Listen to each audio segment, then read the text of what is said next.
Welcome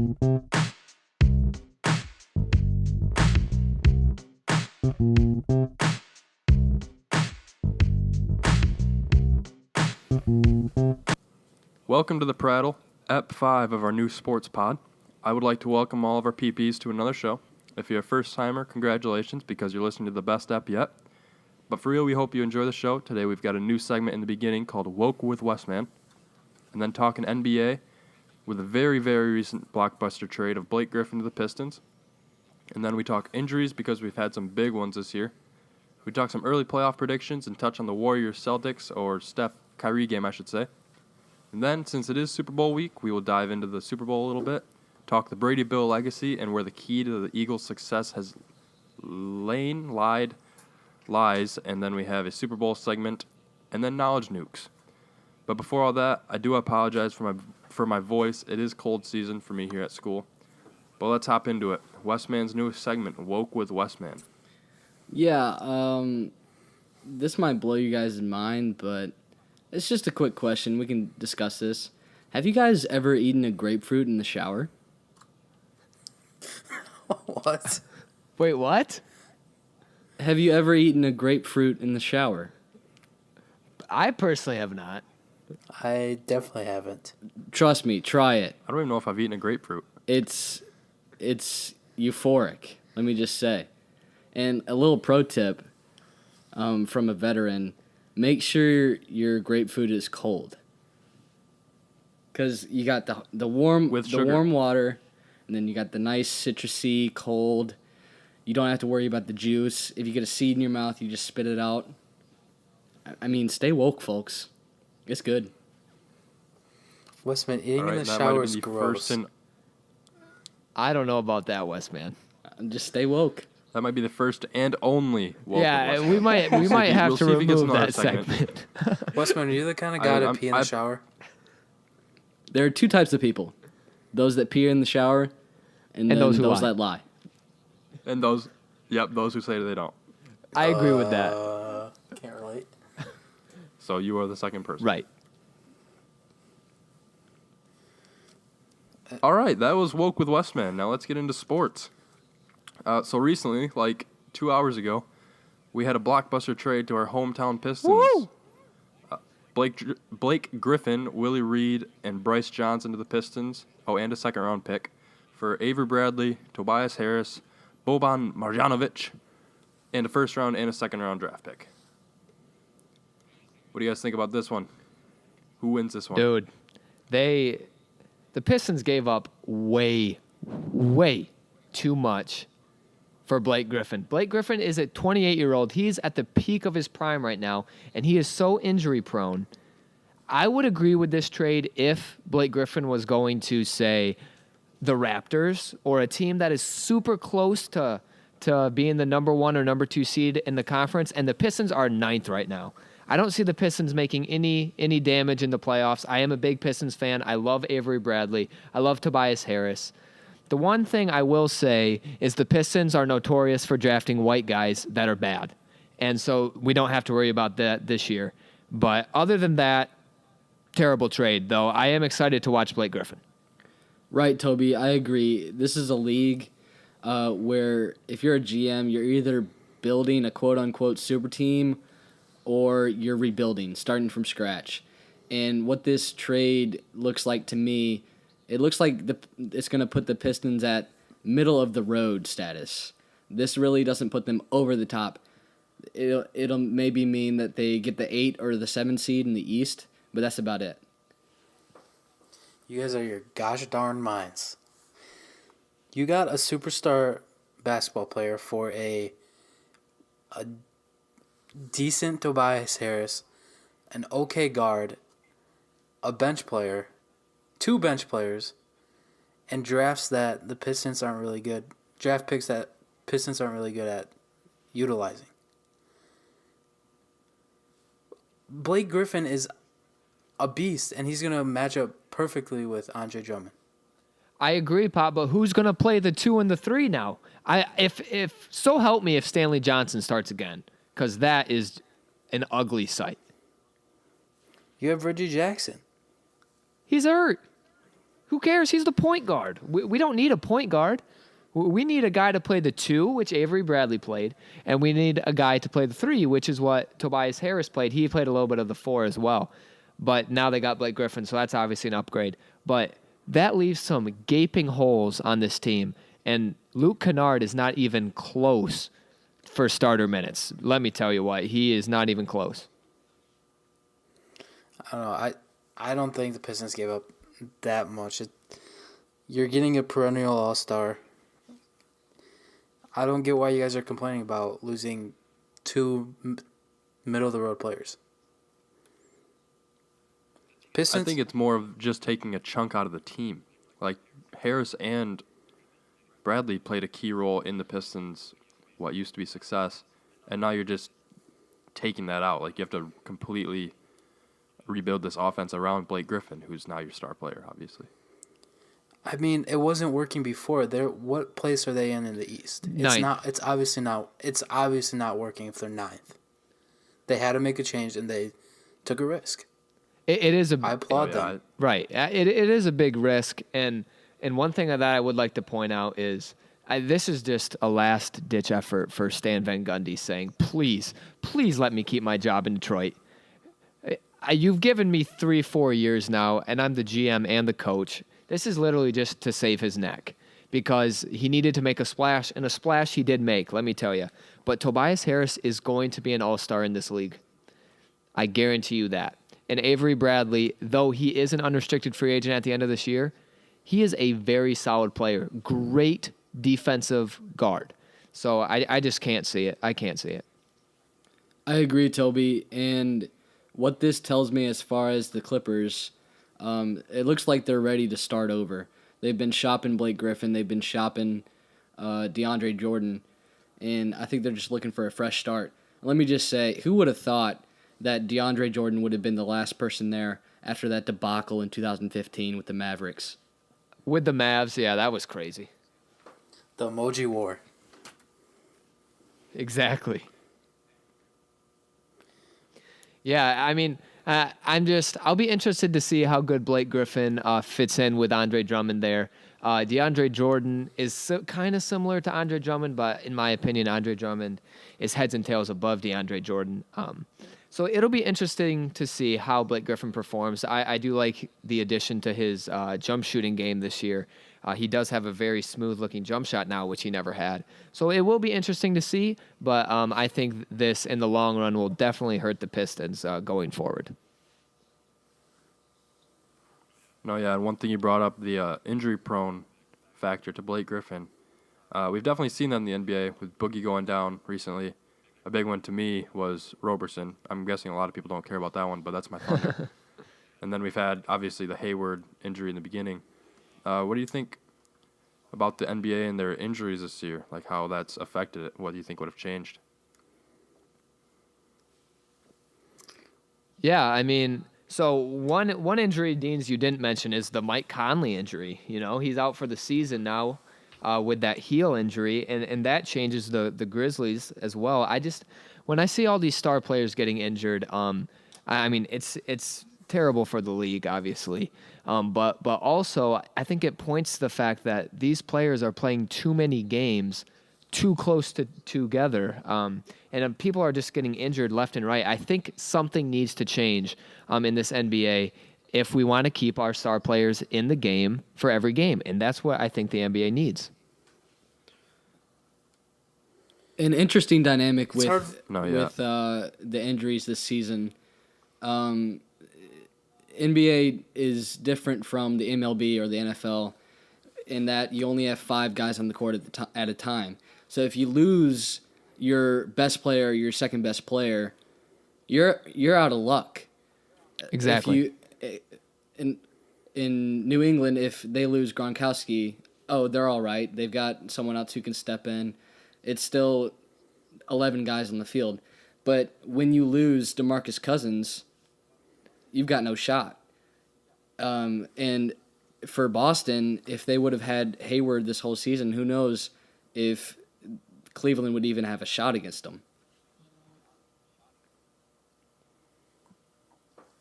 Injuries are part of the game, and Yeah, it sucks, but it's just a part of the game. I don't think it's really changing that much of the NBA season because it always happens. These big players always go down, but they always bounce back for a bigger season. Like Paul George after that horrific injury 2 years ago, he comes back and now he's having a great season this year.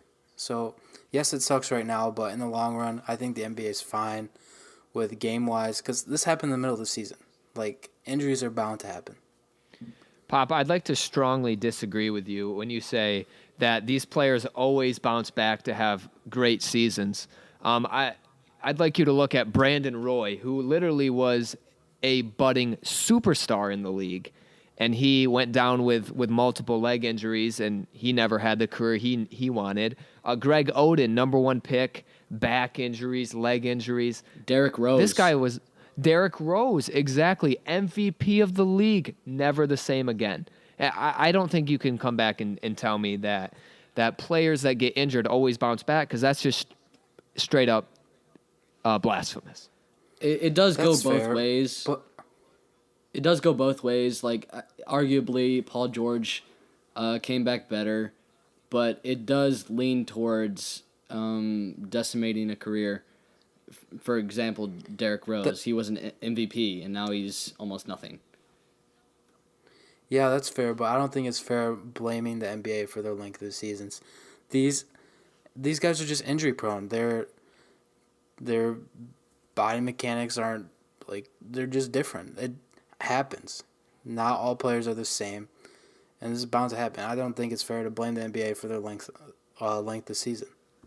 I don't think it's the length of season, Pop. I just think it's the bang, bang, bang. The 3 and 4, the 3 games and 4 nights that people just get worn down, and that's when it becomes a lot more injury prone. If you spread that season out more, maybe make it 60 games, I think you see a dramatic decrease in these just season-ending injuries that literally decimate teams and decimate superstar players like Tracy McGrady. Tracy McGrady was always very injury prone, and he could have been literally one of the greatest shooting guards of all time, but we just weren't able to see it because these star players are getting injured. And I just don't think it's fair that you see this in the NBA, but in the NFL, you just don't see people go down with injuries and lose their career from it because they're only playing 16 games. I mean, sure, people get injured, but they come back a lot easier than in the NBA. Fair. All right, so talking injuries, obviously that might put the Pelicans out of the playoff picture with Boogie going down. The Celtics obviously bounced back a lot more than people would have thought. But what do you guys think about playoff predictions, whether it's takes or the entire lineup?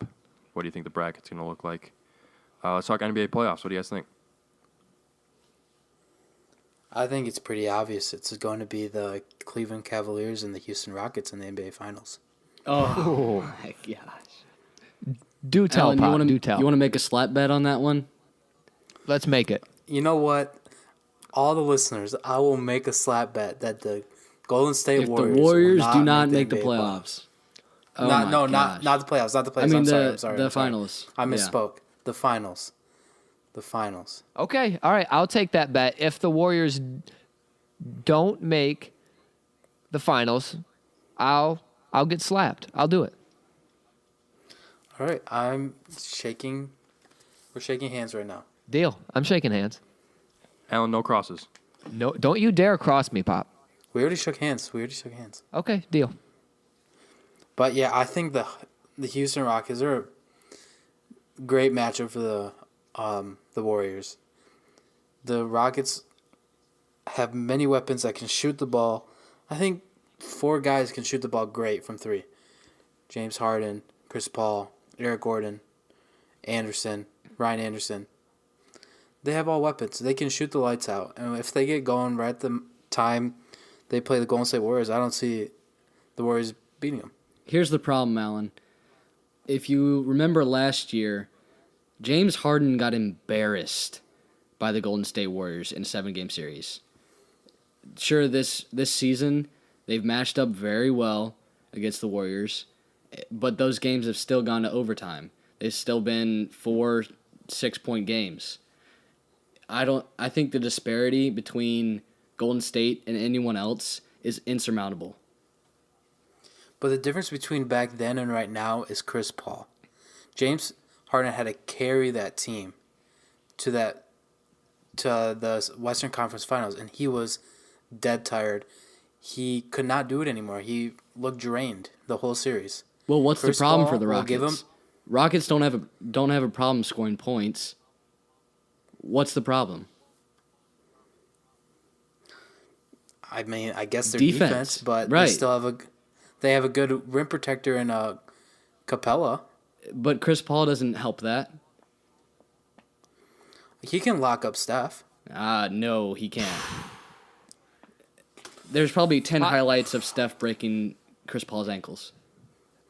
I was just going to say, I think you one. can make a highlight compilation of Steph on Chris Paul. There are very few people that can lock up Steph, Pop.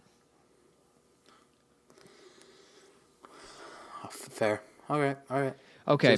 I'm making a bold pick, and you guys just be ready when it happens. All right. Again, we will be ready when that happens.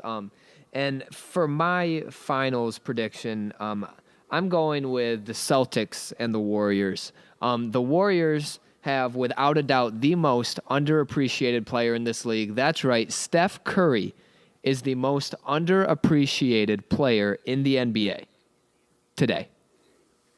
And I'm shaking my head. I'm telling you it's true. Steph Curry is the reason that the Warriors are so dominant. He's able to spread that floor. He has the best handles in the NBA, besides maybe Kyrie, okay? All right? So them two in the finals, going to be a great matchup. And I think it's almost inevitable that we see the Warriors versus the Celtics in the 2018 NBA Finals. I agree, Toby. Go ahead, Toby, Alan. did you forget LeBron James is not on the Boston Celtics?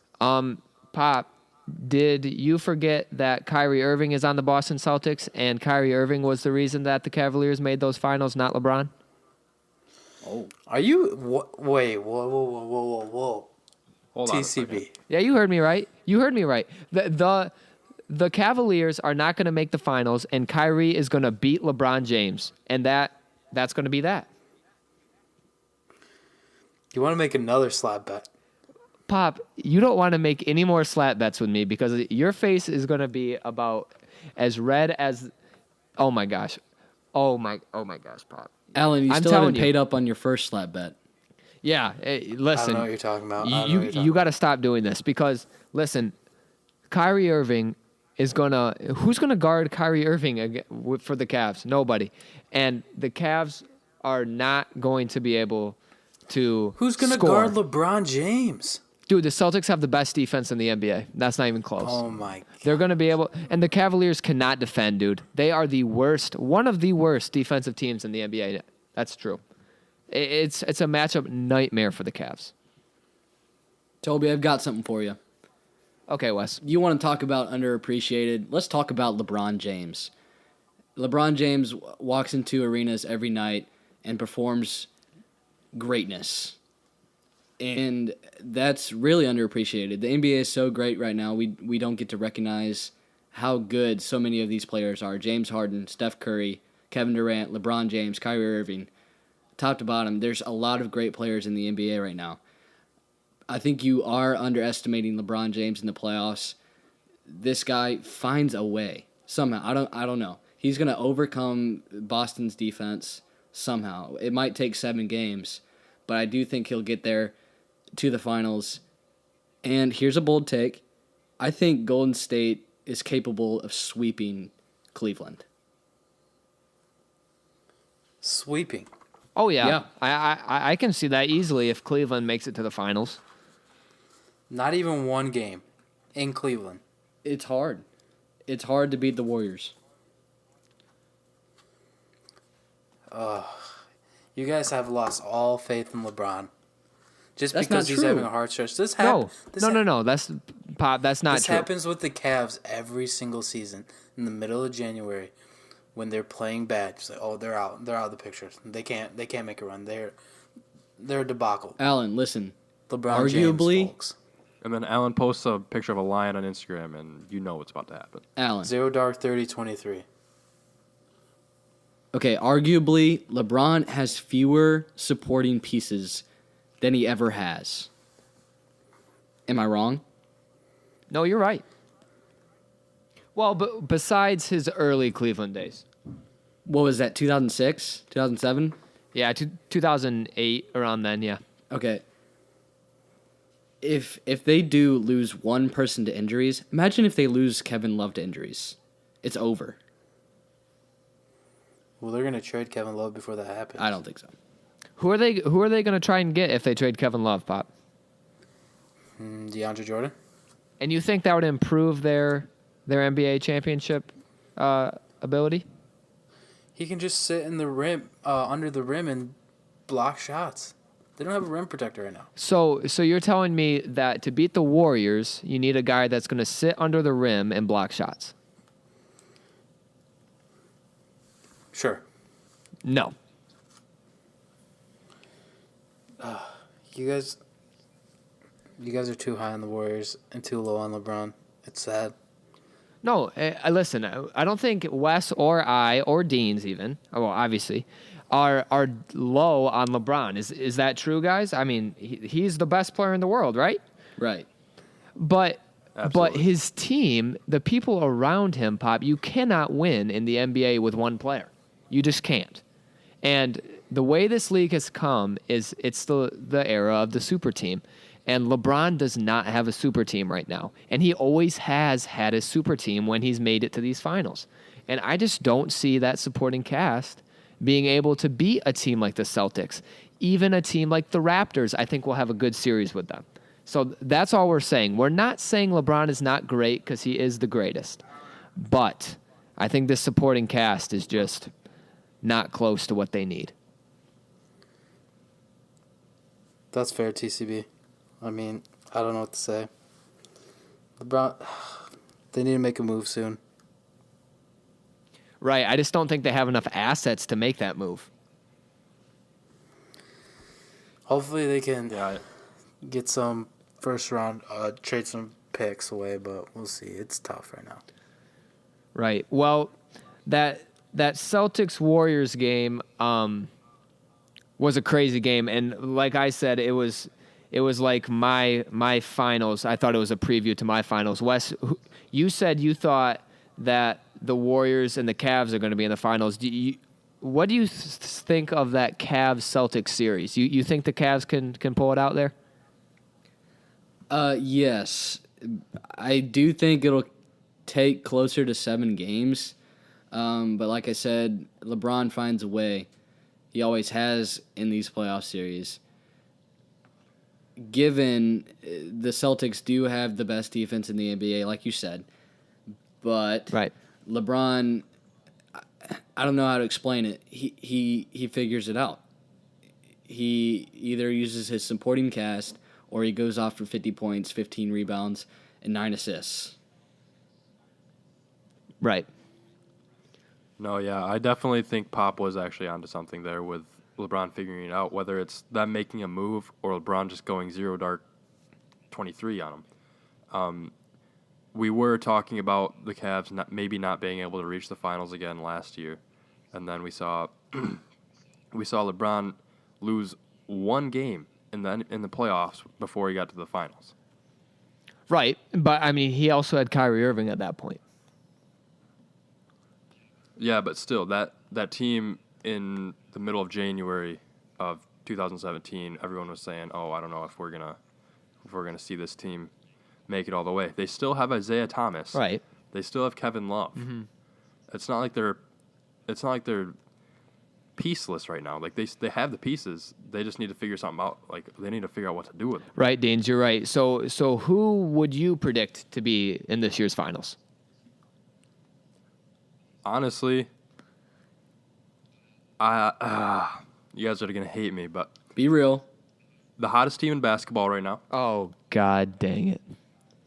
the Oklahoma City Thunder, are gonna end up as the 3 seed in the West, above the Spurs and the Timberwolves, and they're gonna make it to the finals against the Toronto Raptors. What? I don't think the Celtics will have a problem against the Cavs, but I do think they'll have a problem against the Raptors. They're figuring things out over there. And that's my prediction. Hey, what? Hot? Yes. You do Hey, realize Wes, that go ahead. OKC would have to beat Golden State 4 times at one point. They have beaten Golden State already. Yeah. In a regular season game. Hey, dude, the Pistons have beaten Golden State in a regular season game. Come on. I think it's The Thunder it's- beat the Warriors by 17. And they hadn't even figured out their offense yet. They have defensive pieces, given Roberson's out. But they beat them by 17. I think they have a legitimate chance against the Golden State Warriors this year. I'll just say good for you for being a good fan. It's not realistic, but good for you. All right. I also agree with it not being realistic. Even the Houston Rockets, I just think there's too many offensive pieces. I love the Thunder, okay? They have 3 of the best guard forward type players in this league, but Carmelo Anthony is way too isolation driven, and Russ is going to try to put it into his own hands in the playoffs, and I just don't see them beating the Warriors in 4 out of 7 games. I just cannot see that happening.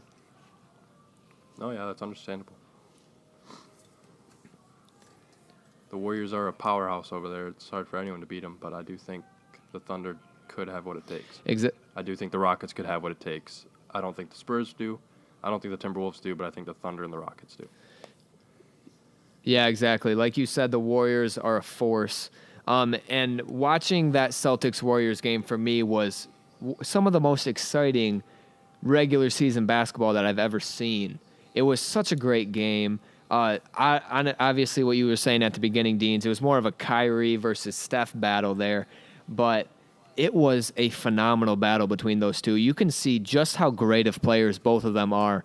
And that's why I think the Warriors just can't be beat. The Celtics played a perfect game. Okay? Right. They played so well on the offensive and defensive sides of the ball, and the Warriors still beat them.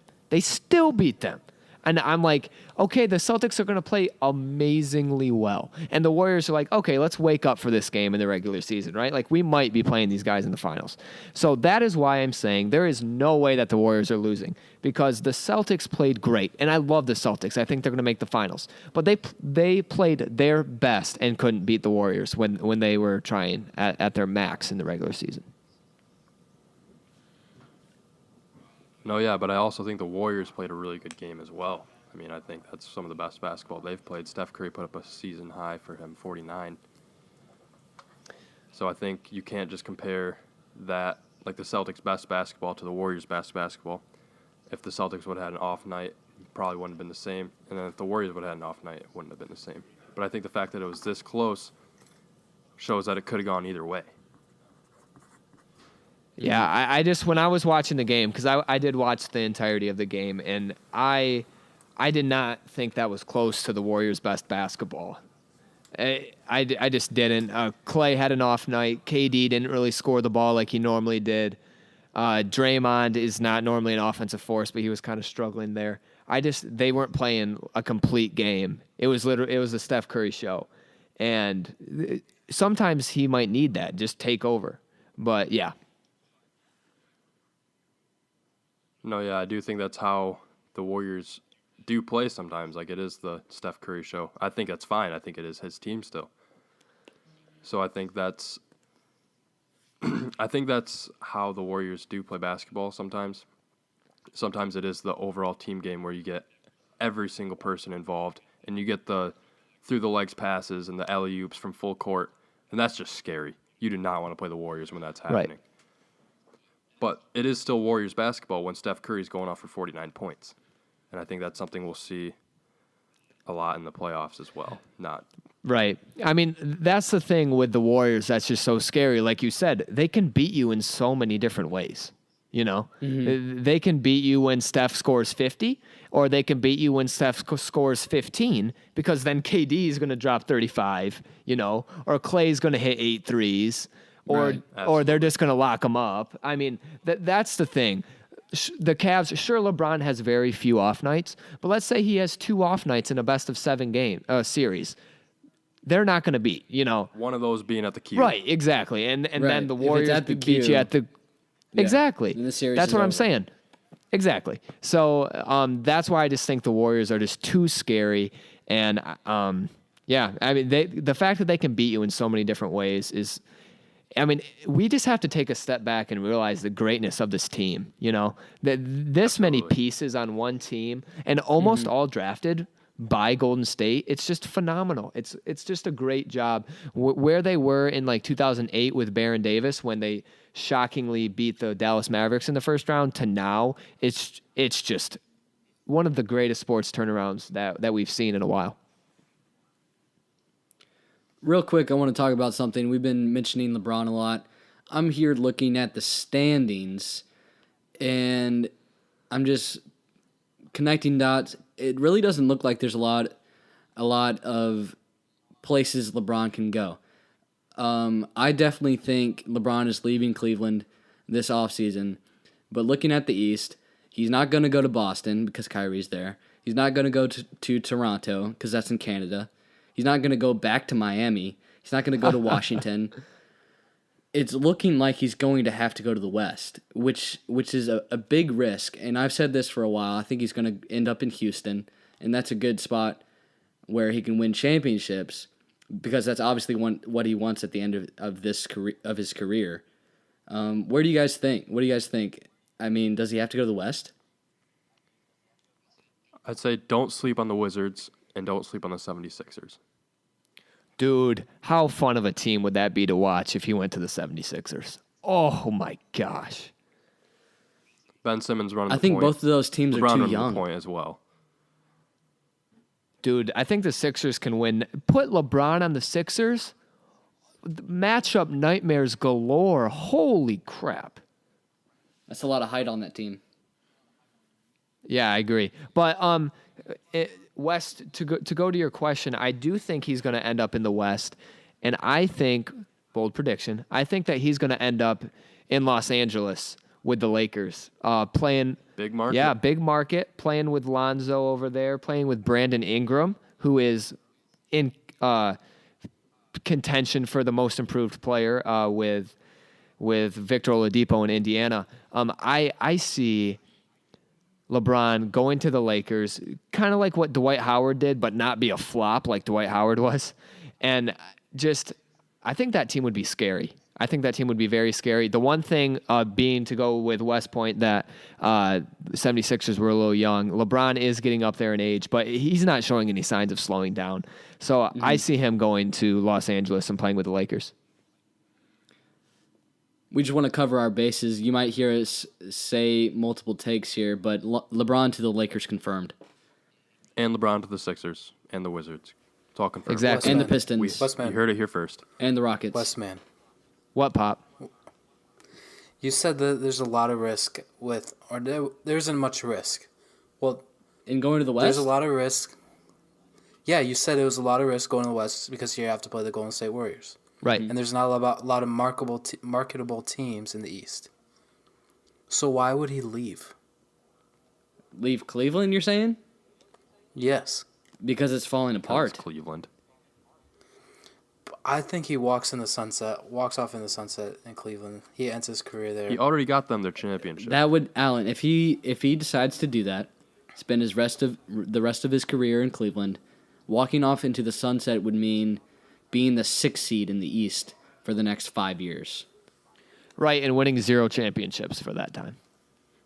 You think he can win a championship in being on the Lakers? Yes. On the Los Angeles Yes, Lakers? he has lots of potential to win What? championships anywhere but Cleveland. Yeah, either there or just think of him You like just Wes was said saying Golden with State's Houston. in the West. How would they win? If he's with If Houston. he's in Houston, I'm saying Lakers. If he went to the Lakers, even if he went to Houston, you think they can? That's why I think he's going to go to with the- Houston. Houston is already almost there. If they add LeBron and whoever Bob, wants you're to kidding join me. LeBron in Houston, that's You're kidding right me if there you with think the that the Warriors. Rockets can't compete. Yeah. You know what the Even the Melo Rockets? free agency. You know what the Rockets have to do to make that happen? What? They don't have to do anything. CP3's only there for a 1-year deal. Well, then, do you think you don't think You're gonna CP3 would sign for re-sign cheap CP. to play with LeBron? I don't. You know I how think much he would. money that would be? Alan, I don't think they. these I pay don't think they can cuts pull it off. we're They would have to get rid of hypothesizing. so much. Alan, pause. These pay cuts we're hypothesizing here are precedented. KD did it. Steph did it. Exactly. James Harden did it. Chris Paul did it. LeBron did it. It's not going to take I don't too see much. It can happen. How do you think that the Heat came to be, Pop? You think Chris Bosh, Dwayne Wade, and LeBron on But- a team can do that? but No, Chris- they all had to take pay cuts. But Chris Paul left the Clippers because they wouldn't give him the deal he wanted. Because he wants championships. He doesn't care about that, Pop. He's never made it to a conference finals, for goodness sakes. So then why didn't he go sign with Cleveland right away? Because he wanted to play with James Harden. Oh, And Cleveland already had Kyrie Irving at the time, and then they traded for Isaiah Thomas. Why would you go there? because like you guys said, he wants to win championships. But they already have an established all-star point guard. Why would you do that? He went to James Harden, who Which is an established all-star No. point guard, like you said. they're playing with two guards there in Mike D'Antoni's system, okay? LeBron James is a point guard for the Cavs, and so is Isaiah Thomas or Kyrie Irving, okay? That would not work with Chris Paul there. But bring in LeBron into Mike D'Antoni's led offense, ridiculous in Houston. I just find it a stretch. I don't think LeBron leaves. Okay, that's fair. I mean, he definitely could stay in Ohio and waste his life away there, but we'll see. All right, and on that hot note, I think we're going to move on to our NFL topics because that got a little heated. Woo! So talking championships, we obviously have the Super Bowl days away, and then one of the most dynamic duos to ever, probably the most dynamic duo to ever see the field for a Super Bowl, Tom Brady and Bill Belichick. What do you guys think about their legacy here? I think it's Bill Belichick's legacy over Tom's legacy. Please This is- explain. It is. Tom Brady is a good system quarterback, and he fits my perfectly well. in Why does Belichick's being a system. system quarterback take away from what Tom Brady has done? Being a system quarterback is a good thing. If you have a quarterback that doesn't fit your system, you should get a new quarterback. I don't think Tom Brady would be as successful as he is right now if he were on a different team. All right, listen to me, Alan. I'm just going to rip you apart right here, okay? Michael Jordan, who was his coach? Phil Jackson. Phil Yep, Jackson. Jackson. Kobe Bryant also had Phil Jackson. Why does having a great coach and a great quarterback take away from their legacies? Pop, behind every great star player, a GOAT, is a great coach. Okay? That's all I'm saying. And the Brady-Bill legacy is literally they're hand in hand, okay? Give them both 50% of the credit. Bill established a winning culture in New England, and he brought the players into that fitted his system. ESPN is coming out with a 30 for 30 called Bill and Bill, I think it is, with Bill Parcells and Bill Belichick, how Bill Belichick got his start in New England. You should watch it, Pop, because I don't think you will tell me that Tom Brady is just a system quarterback after that. You say Bill Belichick created this whole culture, Right. but he doesn't. He's all the credit goes to Tom Brady. That is very not true. Pop, You don't think people talk about Bill Belichick when they talk about the Patriots too? I mean, they go hand in hand, but people say the thing is they had Garoppolo in the bench, and people think Garoppolo could have been the next best thing in New England. Right. That means he would have fit the system that Bill Belichick has made and would have made it to another Super Bowl, no matter the quarterback.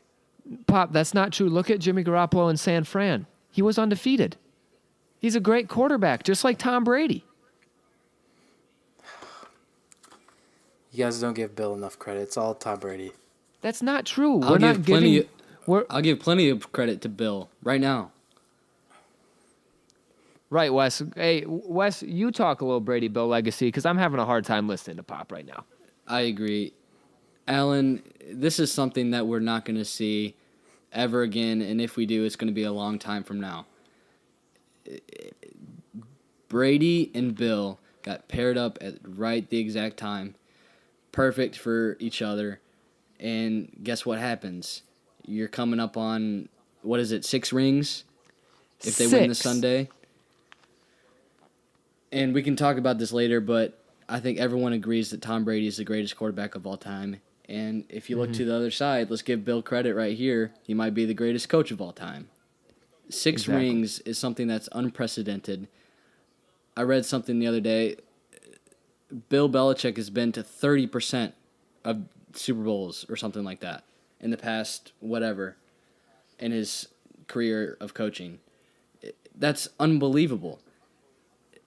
In the NFL, That's amazing. Most of it is about preparation. And Toby mentioned the culture up there in New England. That's something that creates wins week to week. The majority of the time, the most prepared team is the winning team. And when you pair that with someone like Tom Brady, guess what happens? 6 rings. It's really incredible what they've done. I just think if a coach can do the same thing over and over with different quarterbacks, like Bill Belichick did with Jacoby Brissett, with Garoppolo. When Tom Brady was out last season, they were doing just fine. Pop, that's because they have a great team. Toby. Jacoby Brissett would not have won a Super Bowl for the Patriots. You don't know that?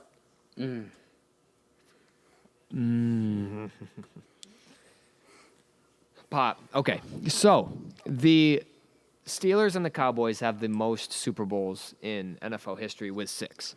Correct. If the Patriots win on Sunday, Tom Brady and Bill Belichick will tie the Steelers and the Cowboys franchises, the most ever, for Super Bowl rings. Tom Brady's going to have to put one on his other hand, for goodness sake.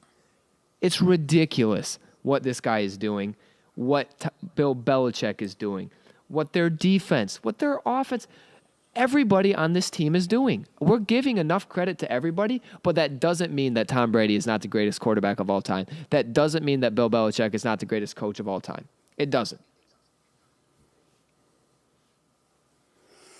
Okay. All right, and because of what we just said and talked about, I'm ready to make my pick. To me, it's an obvious decision. I'm taking New England straight up on Super Bowl Sunday.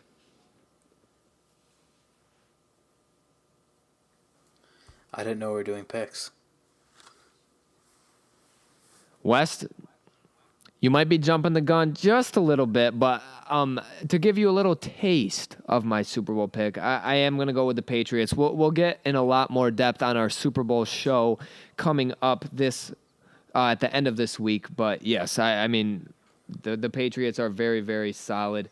But people are not talking about their counterpart at all. This has obviously been a Patriots Super Bowl. Everybody thinks they're going to win, and that's for good reason. They have very good success in the Super Bowl. If they win this one, it's 3 out of the past 4 years, which is remarkable in the NFL, which has so much parity. But the Eagles have been kind of an interesting story. A number 1 seed out of the NFC, and they were underdogs in their first 2 playoff games, which is ridiculous, mostly because Carson Wentz went down. So a question I'd like to ask you, Pop, is where do you think the Eagles should put their, where does their success lie? Is it in the coaching staff, Carson Wentz, Nick Foles, their defense, their offensive line? Where do you see the Eagles' success truly coming from? I think it comes from bits and pieces all over the place. But what sticks out to me is the coaching. The coaching staff made it easy for Nick Foles to jump in and take over that role. And Nick Foles is not that bad. People think, oh, he's a backup quarterback. He's actually solid from what he's shown. And from the past where he had that crazy season, however many seasons ago. Also, their offensive line is phenomenal. And their offense has carried them into this run they've made. Westman? I think if you look at it across the board, they're a complete team. And what they've done, having a backup come in, if they're struggling in the passing game, if they're struggling in the running game, they make up for it in different facets of their gameplay. That being said, it's still a backup quarterback in Nick Foles. And going from an MVP quarterback to Nick Foles, it's a different team. But Nick Foles does have greatness in him, and we'll see if that comes out Sunday. Yeah, I agree with a little bit of what you're saying, Wes, but honestly, the Eagles have looked nothing short of the Eagles of the regular season with Nick Foles as compared to Carson Wentz. Does that mean that Carson Wentz is expendable? Absolutely not. I think he is a phenomenal quarterback and a possible MVP for the 2018 and 2019 season. But I do think that the Eagles are a very complete team. I think that the success lies in the trenches with the Eagles. Their offensive line and their defensive line are 2 of the best groups in football, and that's where it starts in football. You need to be able to get to the quarterback, stop the running game, and also protect your quarterback and aid in the pass blocking and run blocking. And that's what the Eagles have been doing. They've been doing the little things, and that's what's carried them to the Super Bowl.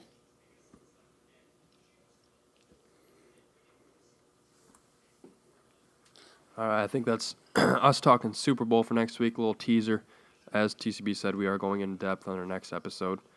But now that we've reached 48 minutes, we're going to start our segments. We got a big 3, and this episode's big 3 is in the category of Super Bowl activities. Whew. Who wants to start in this one? I do. Hit him, Wes. Super Bowl activity, my favorite, memes. Me. Got mine. You drafted mine. First overall. All right. Well done. All right, hey, Pop, what's your number 1 pick? My number 1 pick is overeating. All this yummy food, Good pick. appetizers that you have, those delicious wings you get. Ooh. That's my number 1 pick. Well done. Well done. For my number 1 overall pick, I'm going to go, it's along the line of eating, but it's those little mini sausages. You guys know what I'm talking about? I those do. little sausages that you use toothpicks, You get the toothpick and you eat the sausage. Oh my gosh. And those more only of a come around meatball Super guy. Bowl time for me. Well, shut up, Wes, because you're wrong. You're wrong. Meatballs are very good, Westman. So with my number 1 overall pick, I select little sausages. Can't have a Super Bowl without little sausages, apparently. Exactly. My first pick is going to be making fun of the halftime show. You got the Left Shark doing its thing. Oh, boy. A couple years ago, you got Lady Gaga jumping off the ceiling. I think it doesn't get more classic than making fun of the halftime show, whatever it may be. Deans, I would like to piggyback on your idea. I love to make fun of the halftime show, but I'm going to get really specific with you. Does anybody remember the Black Eyed Peas halftime show? Oh, yeah. That was bad. That was one of the worst things I've ever seen. After about 2 minutes, I put it on mute because I'm like, if that's really how Fergie sounds, then how did she become a famous singer? So They should stick to the auto-tune. That was rough. Oh, yeah. Stick to the auto tune. Never, ever have the Black Eyed Peas. Do not go to a Black Eyed Peas concert because I have to bet that it sucks. So my number 2 overall pick is. Whoa, whoa, whoa, whoa, whoa, whoa, whoa, whoa, whoa, whoa. We're just jumping I make drafts a- here. Okay. What? Yeah, hold It's on. a snake I draft. had one It's pick. Dean's TCB. Oh, crap. Dang it. I forget the rule of TCB. serpentine drafts. Go ahead, Deans. All right. So since I'm up next, I'm going to pick the Mountain Dew commercials, specifically the Mountain Dew commercials. Puppy Monkey Baby was a classic. Looking forward to these this time. Well done. Okay. So, yes. Wait, so whose turn is it? What's that? Toby's. I think it's Allen's, isn't it? Oh, well, I already made, I kind of made my decision. It was just laughing at the Black Eyed Peas halftime show. Pop, you can go ahead. My number 2 overall pick is being too critical of the commercials. Please explain. We expect great commercials, funny commercials every single commercial break. And if we don't, we say, "Wow, that was a crappy commercial." True. And I When fall normally you just don't care. exactly. I fall victim to that. So that's my second overall pick. Okay. Like My turn, correct? Yes, sir. I think it's TCB's again. Nope, it's Wes's. Shut up, Deans. My second pick in my big 3 would be being too quick to call this the best Super Bowl ever. We've had this for the past couple years.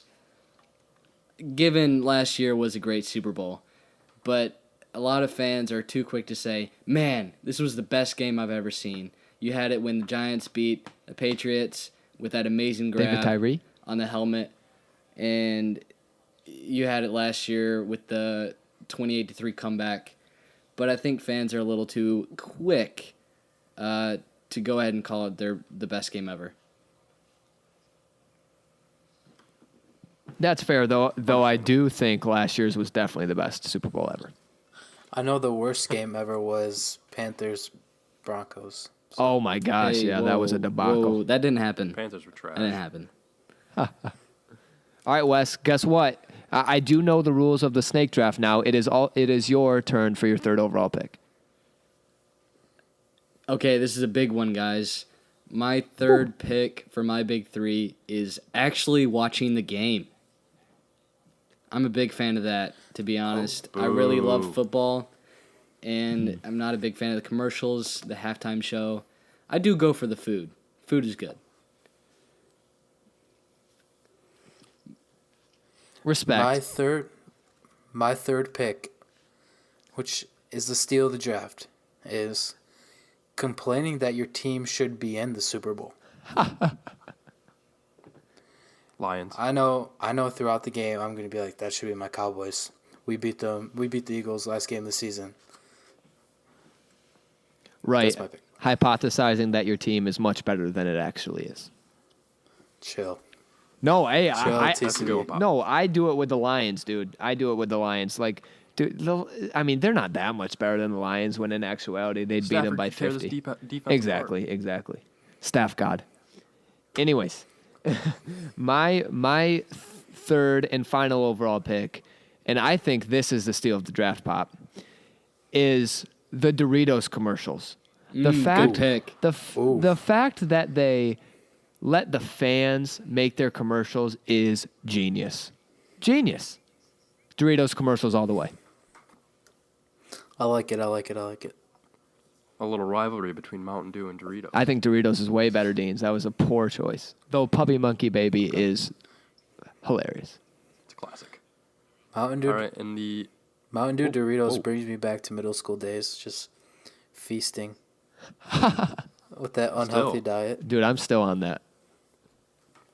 get some Dew and some Doritos in Fortnite. You got yourself a night. Exactly. All right, and my 3rd and final draft of this January 29 Super Bowl activities Big 3 is going to be along the lines of eating the entire time, drinking your body weight in pop. Yes, sir. Those 2 liters that everyone brings. The warm ones are a night ruiner. Wait a second. If you get the people that don't prepare and pick them up on the way there, that's just bad. But when you get the cold 2 liters and you just fill up your cup all night long, Love it. doesn't get much better. Wait a second. What's pop? If you say If you soda, say soda, we're ending this. Pop we're does a ending the sound. podcast right now. Do you mean soda? okay, idiot. And that's the end of our show. Wes, What? you're kidding me. I'm just trying to be All right, more we're not gonna talk universal about to our this. listeners. Wesley, you can talk about your knowledge nukes. You cannot talk about soda versus Wesley, you were from the Mid-Atlantic, not even from the South. You can't call it soda. Oh my gosh. I'll throw this up on my Twitter at Prattle_Westman. We'll fuel the debate versus True. pop versus soda. All right, Wes, man. I've been waiting all show for this. Hit me with some knowledge nukes. All right, we talked a lot about it. I think the overall consensus is that Tom Brady is the greatest quarterback of all time. But I got to thinking, who's the second best? So I threw this up on my Twitter, again, at Prattle_Westman. Put up a poll, who's the second best quarterback of all time? Came back 40%, Peyton Manning, 40%, Joe Montana. I think 10% went to Favre. I forget who the last one was. Marino, maybe?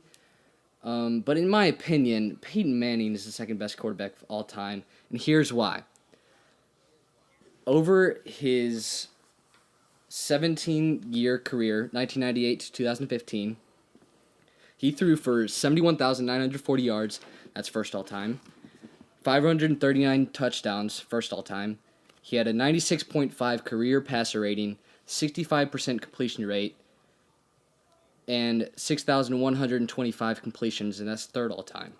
He had 5 MVP awards, 2 Super Bowls, and 14 Pro Bowls. So I just want to look at his records, regular season records throughout his career. Rookie season, he started out 3-13. Then he went 13-3, 10-6, 6-10. Then they hired Tony Dungy, went 10-6, 12-4. He won the MVP. 12-4 again, MVP. 14-2, and then in 06 they won the Super Bowl. Went 12-4, 13-3, 14-2, and then he won his third MVP. 14-2, lost in the Super Bowl to the Saints, but won his fourth MVP. And then in 2010 he went 10-6. Then after that, he had 2 neck surgeries. Then the Colts went 2-14. He missed the entire season. After that, the Colts released him. He went over to the Broncos, went 13-3, 13-3, 12-4, and 12-4, and won the Super Bowl in 2015. We can all agree that those are amazing stats, and no one is even close. Tom Brady's getting there. But what I really want to look at is how his teams fared when he left. So going back in 2011, his Colts went 2-14 when he didn't play a single game. Obviously, that's a huge drop after going 14-2 and then 10-6, and then all the way down to 2-14. And then he went over to the Broncos. The Broncos were not doing great before Manning. They were 8-8, then 4-12, and then 8-8. And then after Peyton Manning, they obviously won the Super Bowl in 2015. I think what sets Peyton Manning apart from all the other quarterbacks is what he left behind him. No one can argue against his stats. No one can argue against his records, his MVPs, his Super Bowls. But when you leave a team and they go 2-14 without you, that really just goes to show how good of a quarterback he really is. And that's Okay, then. it. Wow. Well, If Bill Belichick was his coach, he would be the greatest of all time. Shoot. If any quarterback had Bill Belichick as a coach, they would be the greatest. oh my gosh. Okay. All right, I appreciate the intelligence, Westman. We're not going to get into that again. Peyton Manning, I agree. Or we're getting it into Oh no, just quick. Peyton Manning or Joe Montana, I like both of them. Hey, producer Deans. What's up? May I hit the old PPs with a knowledge nuke? You can, yeah. Okay. I'll All right, thank you so much. As we had alluded to earlier on in the show, the Pistons just traded for Blake Griffin, who is a 5-time All-Star. those 5 All-Stars by Blake Griffin are equal to the total number of All-Stars the Pistons have had since 2006. 5 All-Stars. Oof. Yeah. So, though we might be complaining that the Pistons have gotten or had to give up a lot to get them, you need stars on your team in this league. And the more I think about that knowledge nuke, the more I'm okay with the trade. All right, fellas. I think that's all we got for today. Yes, sir. All right, my guy. Thank you again to all our PPs. We appreciate you guys so much. Without our PPs, we wouldn't be who we are. We have another episode coming Thursday night or Friday morning with our special guest, a friend of the pod, with whom we go balls deep into the Super Bowl. I'm looking forward to that guest appearance for sure. I think our last one went really well. I think this one will be maybe better. But PPs, subscribe, rate 5 stars, follow us on Twitter or Instagram. Tell your friends. Send us suggestions, send us criticisms. Tell your friends if you have any. Send us questions. We appreciate you guys for listening. But we out of here. It's NyQuil season for me. I'll see you guys later. Peace. Adios.